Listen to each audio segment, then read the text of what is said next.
Suspend కు గురైన irrigation AE Nikhesh Kumar అవినీతి స్వరూపాన్ని ఏసీబీ బయటపెట్టింది. ఏఈకు ఉన్న ఆస్తులు చూసి షాక్ అయింది. తవ్వే కొద్దీ ఆయన అక్రమాలు బయటపడటంతో ఏసీబీ నిబ్బెరపోయింది. హైదరాబాద్ ఇరిగేషన్ ఏఈ నిఖేష్ ఇంటిపై ఏసీబీ రైడ్స్ చేసింది. ఏఈకు ఉన్న ఆస్తులు చూసి షాక్ అయింది. గతంలో లంచం తీసుకుంటూ ఏఈ నిఖేష్ అడ్డంగా దొరికిపోయారు. అయినా ఆయన తీరు మారలేదు.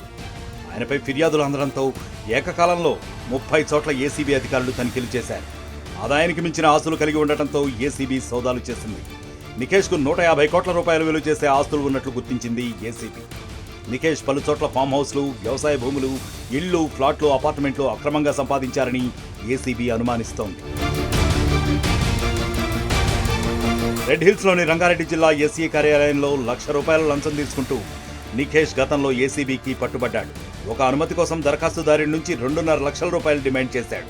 ఏఈ బన్సీలాల్ మరో ఏఈ కార్తీక్తో కలిసి ఆయన ఏసీబీకి చిక్కాడు. అప్పటి నుంచి నిఖేష్ సస్పెన్షన్లో ఉన్నాడు. మరిన్ని వీడియోస్ కోసం ఛానల్ సబ్స్క్రైబ్ చేయండి. లేటెస్ట్ అప్డేట్స్ కోసం వాట్సాప్ ఛానల్ ఫాలో అవ్వండి. అండ్ లింక్ డిస్క్రిప్షన్ లో ఉంది.